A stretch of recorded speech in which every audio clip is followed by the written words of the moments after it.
Okay, so good morning once again, and welcome to chapter 9 of engineering management. And this chapter is an introduction to safety management. And it introduces students to safety management in an engineering and industrial environment. Safety management is concerned with identifying situations that could cause harm and putting measures in place to prevent accidents, injuries, damage to property, and other losses. For engineers, safety is not something that should be considered only after an accident has happened. So we consider safety during planning, during design, during construction, during operation, as well as during maintenance. So this chapter will cover industrial safety concepts, safety and the law, engineering ethics, safety management systems, safety audits, workplace precautions, risk assessments, as well as accident investigation and accident statistics. So when you think of safety management, think of it as preventing problems before they happen. For instance, an electrical engineer designing a distribution board should not only ask, will this equipment work? He must also ask himself, what could go wrong and how can I protect people if something were to go wrong?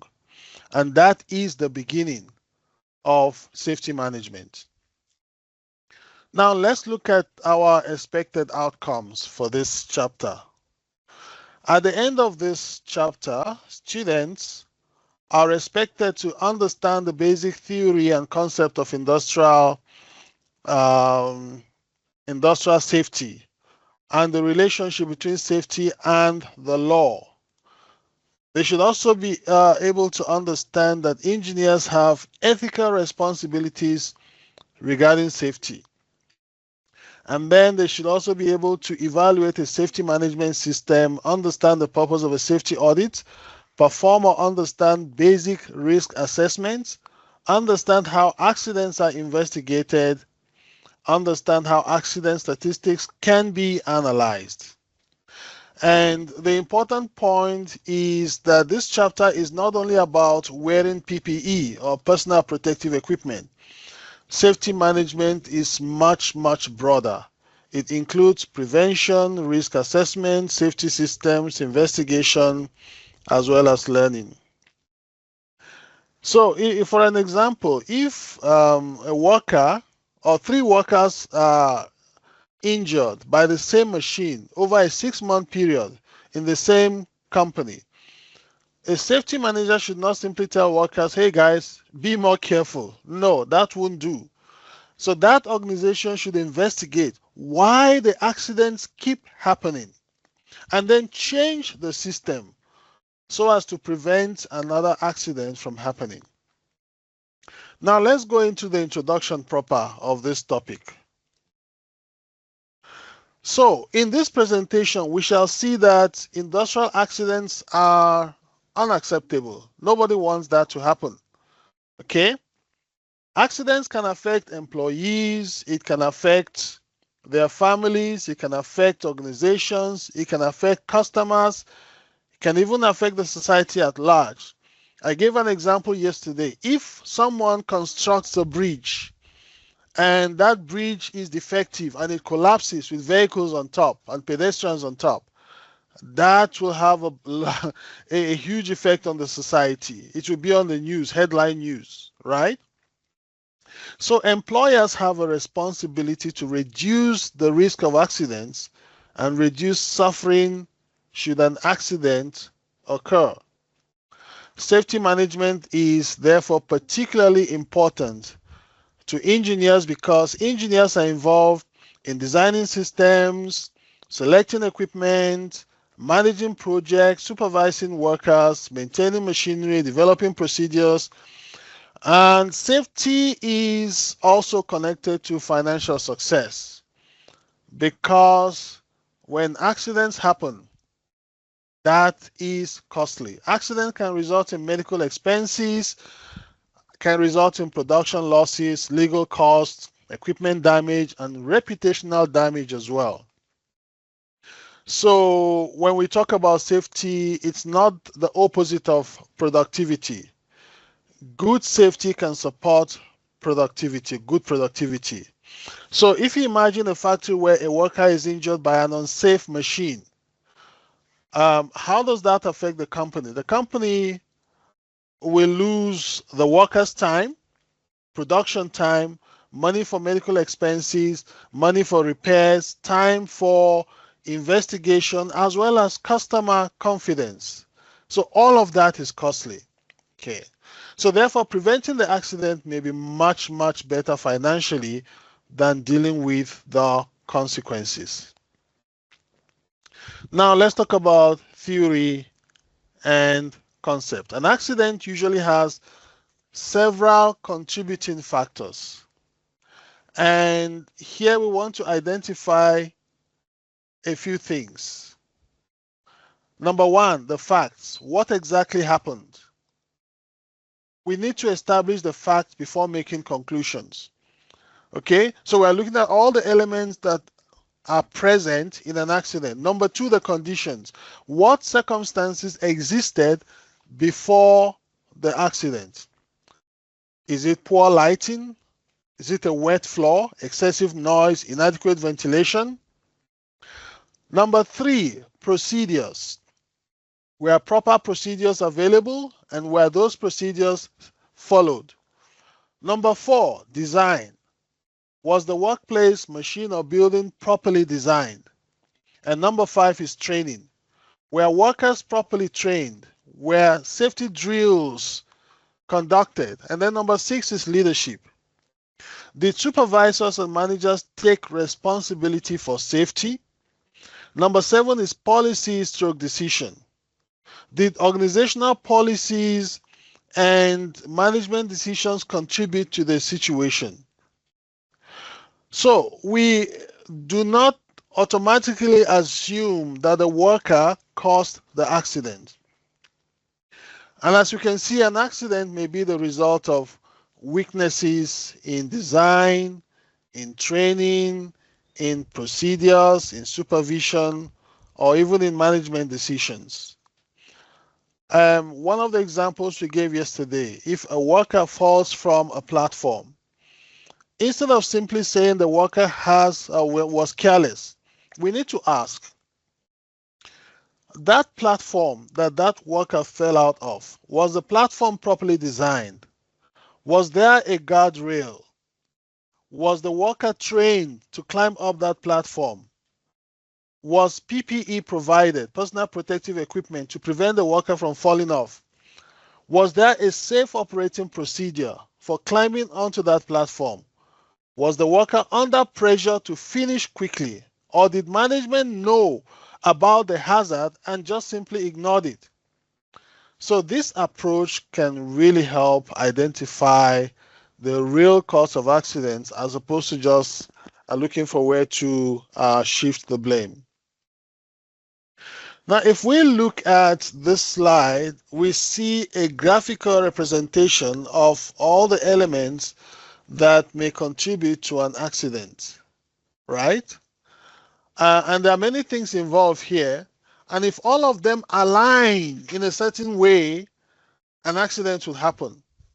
So, you see, we have energy sources, hazardous materials, safety management systems, training, design, maintenance, procedures, task directives, physical conditions, and act. If all of this align in a certain way, you see, it could lead to an accident. So one factor alone is not enough to cause an accident. It should be a number of factors aligning together. Okay?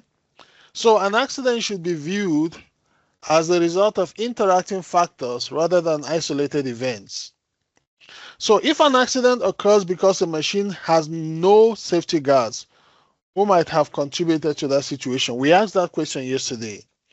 Could be the designer, the engineer, the maintenance team, the supervisor, the management, the worker, or even the procurement team. Okay?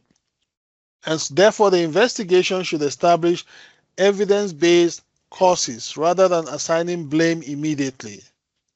If a machine is missing a safety guard, the deeper question then might be, why was the machine allowed to operate without the guard in the first place? And that question alone could reveal a maintenance failure. Someone would have picked that up during maintenance. It could also reveal poor procedures or management decisions. Now let's talk about safety and the law. Safety is not only an organizational responsibility, it can also have legal consequences. And supervisors can be identified as people who may face consequences where negligence is involved. If they are found to be negligent, the dereliction of duty. So, possible consequences for such negligence could be personal prosecution, where the supervisors could be prosecuted, company prosecution, civil claims, or even criminal liabilities. Now, let's look at that word negligence. Negligence generally involves failing to take reasonable care where there is a responsibility to do so. For example, suppose a supervisor knows that an electrical cable is dangerously exposed, but allows employees to continue working around it without taking action. If someone were to be injured, the supervisor and or even the organization could potentially face legal consequences depending on the circumstance because they are negligent. Another question is, if a supervisor knows about the dangerous condition but does nothing, should that supervisor be held responsible? We did ask that question yesterday, and some of you responded. And that brings us to the issue of duty and responsibility. Now let's look at some of the legal issues around safety. Okay, we've talked about civil claims and criminal liability. Let's look at other terminologies. Several forms of liability. Common law. This refers to legal principles developed through previous court decisions. So here there has been a precedence. Something similar had happened before. The court has ruled on it. So therefore we have something we can point to say this has happened before. This is how the court dealt with it. A decision has been made on that, and we can simply safely follow the same decision. So the common law refers to legal principles developed through previous court decisions. And then there is vicarious liability, which I also explained yesterday. This involves one party being held responsible for another party's actions in circumstances where the law provides for such responsibility. You may not be the one directly involved, but you have some responsibility towards what has happened, either due to negligence or some kind of liability. So where the law makes provision that you can be responsible if your subordinates were to do something wrong, you could also be vicariously liable. So that's vicarious liability, where one party is being held responsible for someone else's action. And then we have criminal liability. And this can arise where conduct violates criminal law or applicable regulations. Then we have civil liability. This one involves claims for damages or compensation. There is also administrative liability, which involves administrative sanctions such as just to give some explanation, There can be like administrative liabilities where companies are maybe their products are found to be not compliant to the law, and therefore, or they are found to be, for instance, if there are some issues around competition and they violate the laws around that, there could be a fine that is imposed. But we'll talk about some of that. But coming back to that administrative liability, we said it involves administrative sanctions such as fines. So where a fine is imposed, there can be different consequences for unsafe behavior. So some could be criminal, where you could be prosecuted. Others are civil, someone may claim damages. And some could be administrative, where an authority may impose a fine or other administrative sanctions. To give an example, an organization that repeatedly ignores required safety controls, depending on the circumstances and applicable law, it could face regulatory action or financial consequences or even legal proceedings. Okay.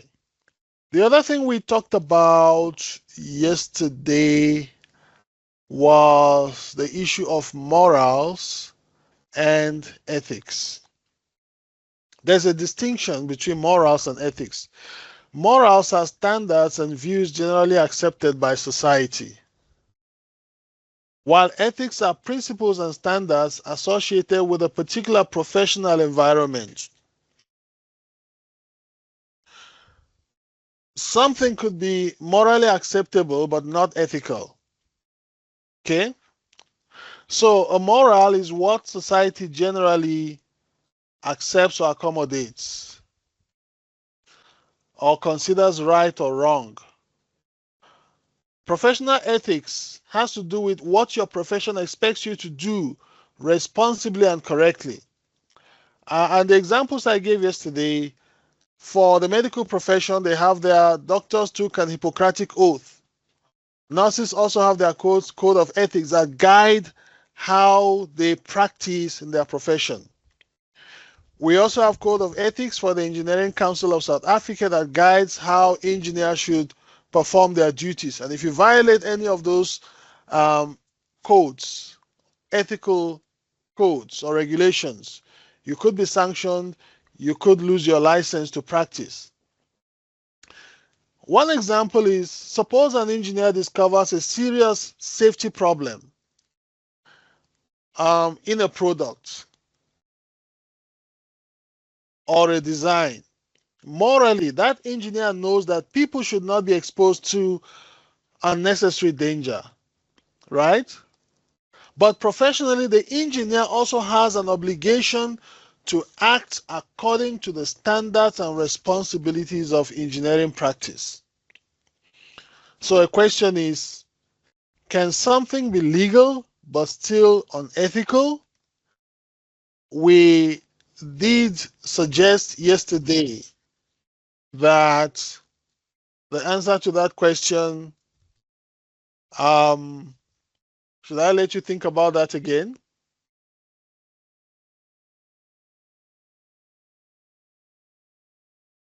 Maybe you should think about it again.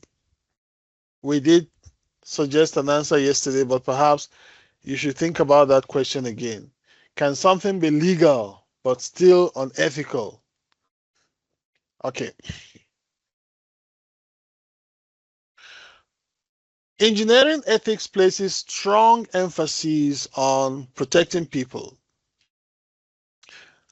Engineers should ensure the safety, health, and welfare of workers and the public. They should inform appropriate people where life or property is endangered.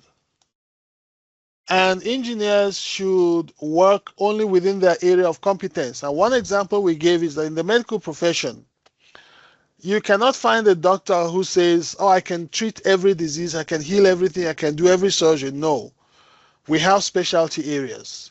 When a doctor is seeing a patient and finds that this particular problem is beyond my area of expertise, he writes a referral note and sends that patient to an expert or someone who is an expert in that particular field or specialty area. The engineering profession shouldn't be any different. You need to work only within the area of your competence. Approve designs only when they comply with applicable industry standards. And in doing so, you must be objective and truthful. And you see, an engineer should never say, "Oh, I knew the design was unsafe, but management told me to approve it." No. You must never be caught saying things like that. Professional responsibility requires engineers to take safety seriously. You don't do things simply because management says to do it. So if we have an electrical engineer who is asked to approve a design outside their expertise, a responsible response to that request would be, "Oh, I am not competent in this specialized area, so the design needs to be reviewed by an appropriately qualified person." That's how you cover yourself. Okay, so that's an example of working within one's competence, because if you approve that design and the building collapses or something were to go wrong, you will be held personally liable. So engineers have a responsibility to protect people, not simply to complete projects. Okay, system safety. Each element of a process has some level of risks.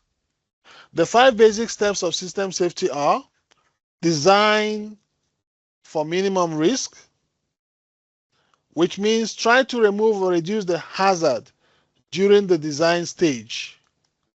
Number 2, incorporate safety devices. Use physical safety features to protect people. Number 3, provide warning devices. Where risks still remain, warn people about them. Number 4, develop procedures and training. Make sure people know how to operate the system safely. Number 5, understand and accept residual risks. So haven't done everything. There might still be some risks, residual risks remaining. After controls have been introduced, some risk may still remain. Okay? So you need to understand and accept those risks and manage them. Consider an industrial machine, right? If we look at an industrial machine, you design it to minimize dangerous moving parts. You install the guards, install warning signs and alarms, you train operators, recognize and manage any remaining risk associated with that device. One question would be, which is better? To put a warning sign on a dangerous machine, or to design the machine to be less dangerous? We asked that question yesterday, and someone responded and said, we design it to be less dangerous. So the answer should lead you to understand the importance of risk reduction, especially at the design stage. Now let's talk about safety audits. Safety audits are used to evaluate safety performance and to help reduce accidents. So here we want to highlight limiting the number of accidents, setting safety standards throughout the building, evaluating safety programs such as fire drills and workshops. Now, if you think of a safety audit as a health check for the organization's safety system, the questions auditors will ask will include, are our safety controls actually working? Which means it's not enough to have them. You need to check and make sure they're actually being implemented and they're working. A company, for instance, may have a fire evacuation procedure written on paper, but during audit, the audit might check, do employees know the procedure, what to do when there's a fire? Are emergency exits accessible? Are fire extinguishers available and are they functional? Has a fire drill been conducted? Do people know exactly what to do in the case of an emergency? So where problems identified or where problems that are identified during those drills, were they corrected? Okay.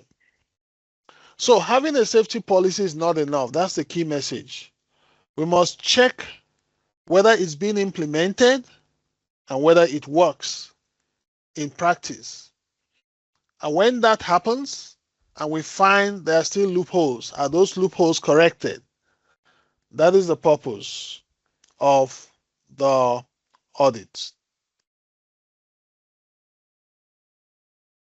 In terms of performance audits, a performance audit should use a structured process to collect information. It should identify best practices, facilitate safety workshops, provide information about safety performance management, and result in fact-finding activities. So a performance audit will ask, how well are we performing, rather than simply, do we have a safety policy in place? To give an example, two factories may both have safety policies. So the first one, let's call it Factory A. They organize regular training, safety meetings, and they have fewer accidents, and they have a good reporting system. But the other factory, let's call it Factory B, they have a safety policy only on paper. There's limited training that is provided, and there are repeated incidents or accidents. So a performance audit will help to reveal the difference between these two companies.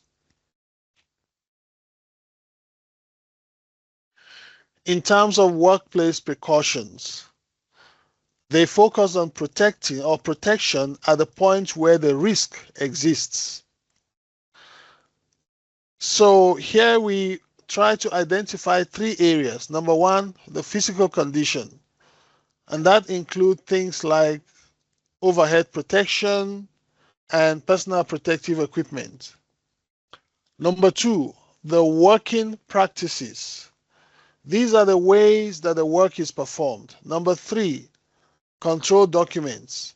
And examples of these documents include a permit to work document as well as reports. If we take an example, let's say an electrical maintenance. For electrical maintenance, the safety may involve three aspects. Number one is physical, insulated PPEs and provision of barriers. Number two, the working practice, that is following an approved isolation procedure to prevent accidents from happening. And number three is the documentation, the permit to work and inspection records. So the key message here is that safety requires both physical controls as well as correct behavior and procedures. For it to work, you put physical controls in place, but there has to be also correct behavior and procedures that are followed. In terms of risk assessment, risk assessment is a systematic examination used to identify risks. The first stage is hazard identification. You identify hazards present in the workplace.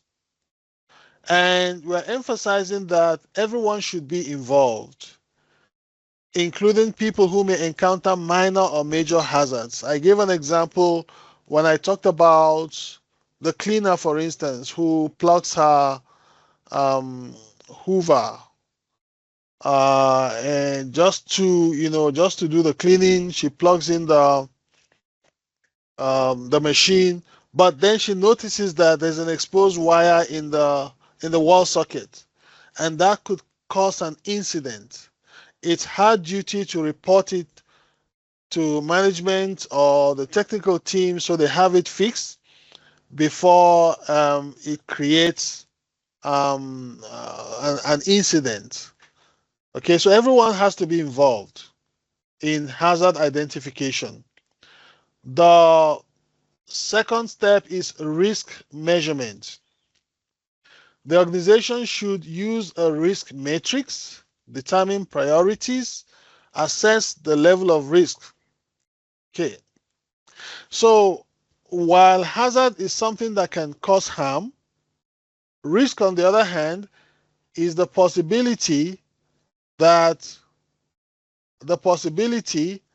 the significance of that harm occurring. So hazard is anything that can cause harm, and the risk is the possibility and significance of that harm occurring.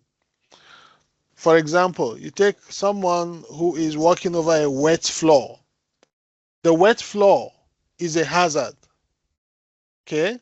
The hazard exists. That's why they put a warning sign when they're cleaning.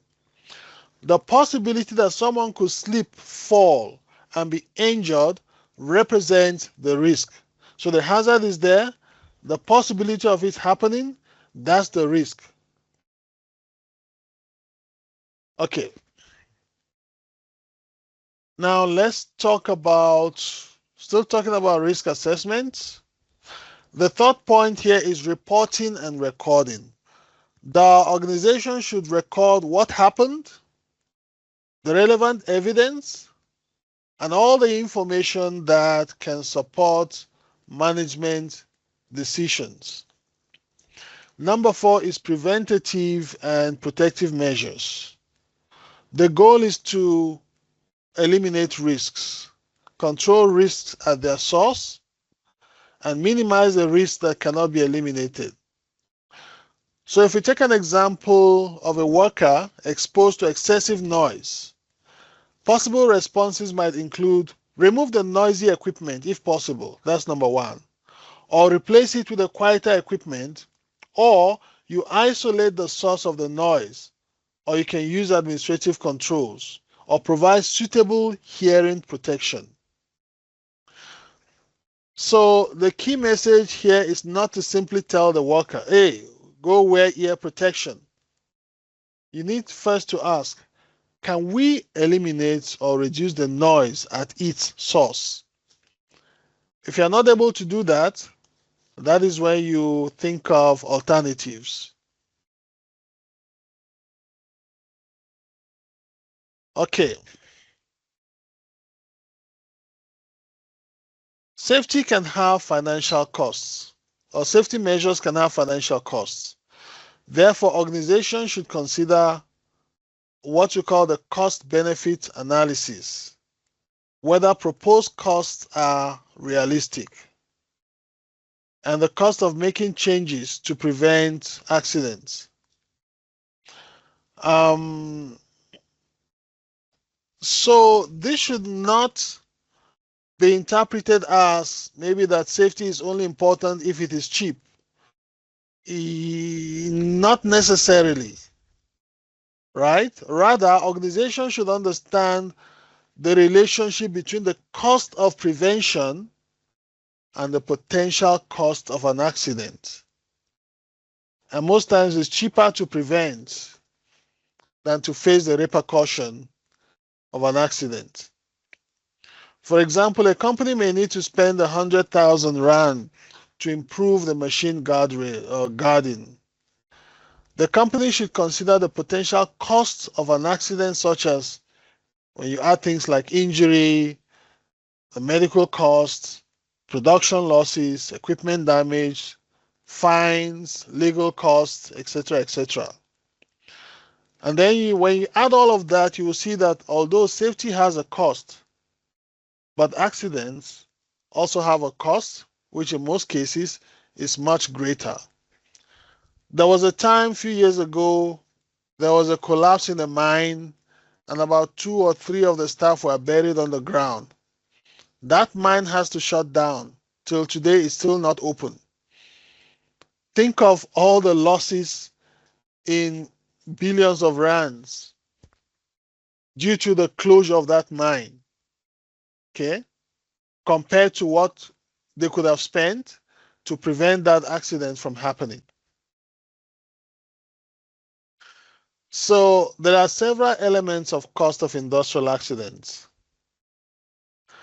This include compensation to injured employees, lost production, production delays, training or retraining of injured workers, cost of investigation, medical and expenses and hospital costs, rehabilitation of the accident site, costs related to fines and penalties, additional administrative costs. What about loss of organizational integrity with customers and employees? These are all different elements of costs associated with industrial accidents. So there are direct and indirect consequences. An incident may have an obvious cost, such as hospital bills, but there can also be less obvious costs, such as the machine was unavailable for 3 days, so we could not complete the customer's order. There are costs linked to that as well. If an employee is injured while operating a machine, the direct cost could be like the medical treatments, and indirect costs could be like production will have to stop while the incident is investigated. There are long-term costs. Customers may lose confidence in the company, and that could have a long-term effect. So our key message here is that the true cost of an accident can be much larger than the immediate medical expense. When an accident occurs, investigators must collect accurate information. The investigation should establish a number of things. Where did it happen, for instance? How many people were involved? How operations were affected? Who was in charge? What are the details of the workplace? What are initial costs? When did it happen? What's the date? What's the time? How severe? What about the severity? And the progress of rescue operations, if any. Where were injured persons, where were they taken? Okay, where were injured persons taken? So immediately after an accident, emotions can be high and people may make assumptions. However, investigators should therefore focus on facts and evidence, not emotions. So instead of asking who is careless, whose fault is it, rather ask what happened. Where was the person standing when it happened? What equipment was being used when the accident happened? What procedure was being followed? And what happened immediately before the accident? So this produces better information rather than trading blames.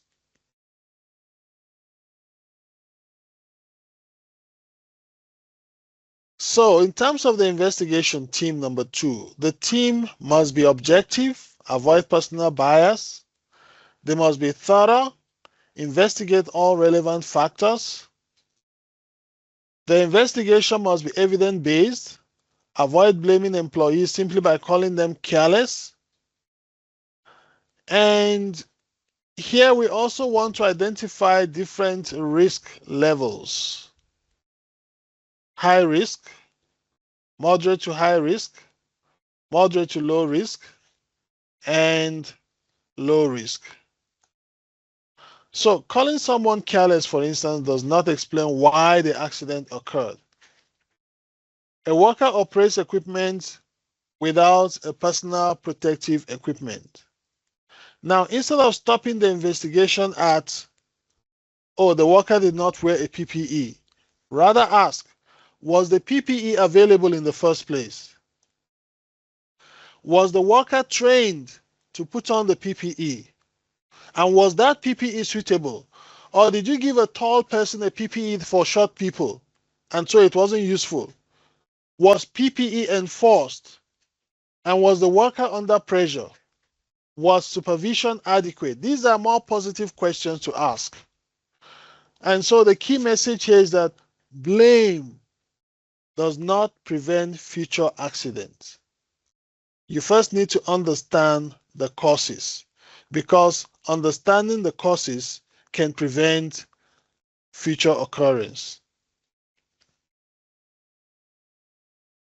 Number 3, preparation. Before beginning the investigation, investigators should evaluate risks that contribute to the accident, identify weaknesses in the safety management program, question the injured persons if possible, and then identify all the stakeholders involved, notify relevant stakeholders, arrange the inspection, collect relevant documents, obtain special equipment if needed, arrange protective clothing and investigation material. Again, to give an example, if investigating an accident involving high voltage electric equipment, if during that investigation, investigators should not simply enter the site immediately. They first need to determine, is it safe for us to enter? So you don't just go in there because you're an investigator. The investigation team must not become another group of accident victims. Establish safety before you proceed so that you don't become exposed to the same hazard that caused the accident in the first place. So safety comes first, even during an investigation. The fact that you're an investigator does not mean that you cannot be affected by what created the incident in the first place. Number 4, in loco inspection. What does that word in loco mean? In loco means inspection at the actual location where the thing happened. During the inspection, there's some investigations you can do sitting in your office, but some require you to go to sites where the thing actually happened. And that is what we call in loco inspection. So during the inspection, witnesses should be available. The accident scene should be secured. Sketches and photographs should be prepared. Evidence should be labeled, and the safety of investigators must be assessed before entering. And all the people involved should be interviewed. You see, the accident scene is like a crime scene, in the same sense that evidence must be preserved and the crime scene must not be contaminated by people just going in and out and stepping on everything. If equipment is moved, cleaned, or repaired before inspection, you see, important evidence may disappear. Important clues may be lost. For example, if a worker falls from scaffolding, investigators may need to document what is the position of the scaffolding, what is the condition of the platform, were there guardrails, what was the worker's location, was the worker putting on a PPE, what were the nearby equipment, because something may have knocked him off, and then they'll take photographs of the scene. So the key message here is that you observe, you record, you photograph, you label, you interview people involved.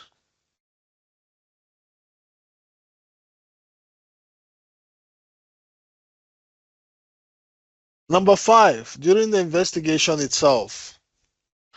During the investigation, the team should confirm the date and time with affected parties, study applicable laws and codes of practice, compare company standards with industry standards, review similar accidents, and prepare questions for witnesses. Use specialist experts where necessary. Arrange proper record keeping. And use an interpreter where required. And have another investigator review the preparation. The most important point here is the aim of the investigation is to determine the cause of the accident, not who was responsible, right? Suppose a worker is electrocuted. The investigation should determine what caused the exposure. Perhaps isolation was not performed or the procedure was inadequate. The equipment was incorrectly labeled or training was insufficient. And you see, this approach is more useful than simply saying the worker made a mistake. That's why he got electrocuted. You won't get any answers. The same thing may still happen to someone else because you haven't gone to the root of the matter. So find the cause, correct the cause, and prevent reoccurrence. Number 6, how do you conclude the investigation? After the investigation is completed, management must be informed of the outcome. The investigation should also produce recommendations. And therefore, you must know that an investigation is not complete just because a report has been written. The organization should ask, what are we going to change because of what we have learned from this incident? To give an example, if an accident occurred because workers were not adequately trained, one recommendation could be reviewing the training program or providing additional training or introducing competency checks or reviewing supervision. So the takeaway message here is that an accident investigation should result in action and improvement. The investigation should result in action and improvement, of course, with the goal of preventing future occurrence. Now we talk about accident statistics. Accident statistics provide information that can help an organization to understand safety performance. So in this slide, we want to identify 5 steps for ensuring the integrity of statistics. Step number one, review the sampling design. It means you make sure the information being collected is appropriate. Number 2, preliminary data review. It means check the data before analyzing it. Number 3, select a statistical test. That means you choose an appropriate method of analysis. Number 4, verify assumptions of the statistical test. It means you check whether the statistical method is suitable for the data. And number 5, you draw conclusions from the data, meaning that you will use the results to make informed decisions. Let's take an example. Suppose a factory records the number of accidents each month, right? And we know the numbers. So a manager should immediately conclude that either safety is getting better or getting worse. So first, the organization should examine the data and then determine whether the apparent increase is meaningful. So do not make safety decisions based only on assumptions. You need to use reliable data to arrive at your conclusions.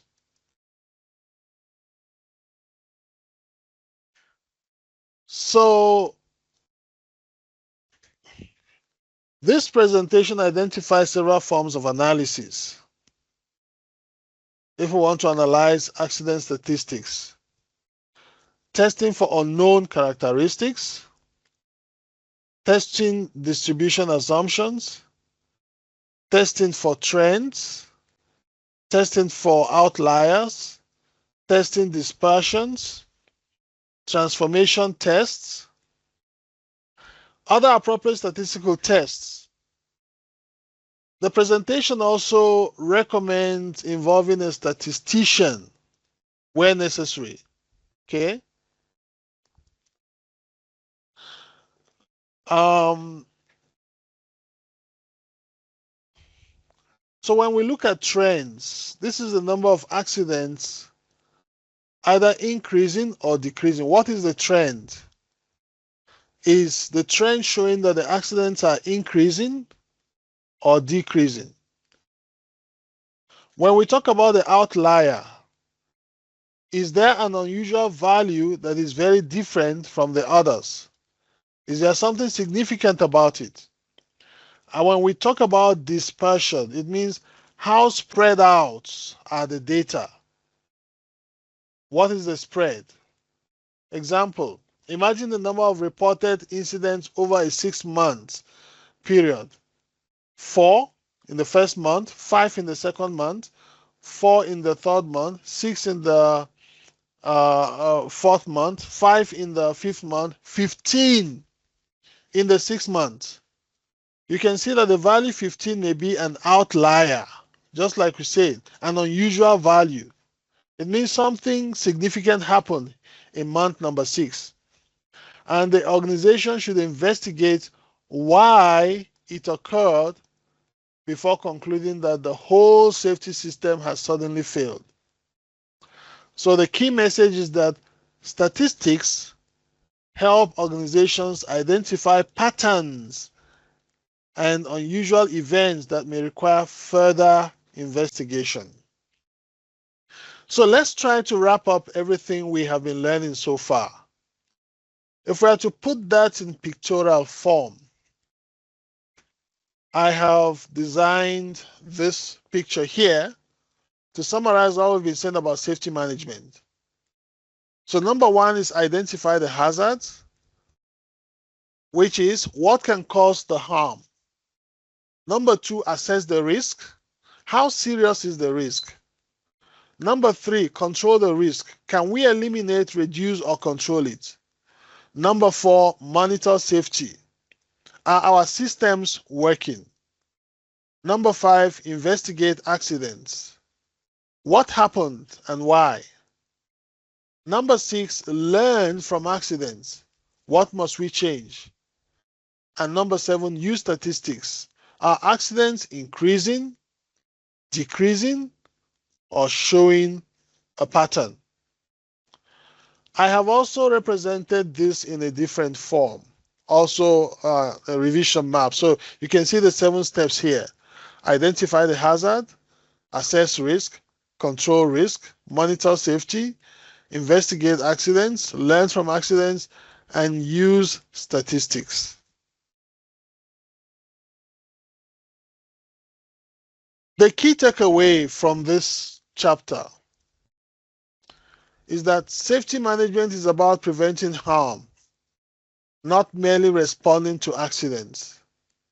For engineers, effective safety management requires technical competence, ethical responsibility, legal awareness, risk assessment, good safety systems, as well as proper investigation and continuous improvement. And that is the summary of this chapter and safety management. So that's it for now. I hope that from this chapter, you now understand that safety management involves more than just PPE. And the major areas we have covered include number 1, your safety concepts, where you understand what contributes to accidents. Number 2, safety and the law, where you understand that unsafe practices can have legal consequences. And number 3, engineering ethics, where you've learned that engineers must protect workers and the public and work within their area of competence. Number 4, safety systems, where we talk about designing systems to minimize risks and introduce safety controls. Number 5, safety audits, talking about evaluating whether safety programs are working. Number 6, workplace precautions, where you use physical controls, safe working practices, and documentation. Number 7, risk assessment, where you identify hazards, measure risks, and implement controls. And then number 8, accident investigation, where you determine the causes and then prevent reoccurrence of those accidents. And finally, number 9, accident statistics, where you use reliable data to identify trends and support safety decisions. So that's it for chapter 9. We've managed to go over the whole thing and even provided summary. So with this, we have come to the conclusion of chapter 9.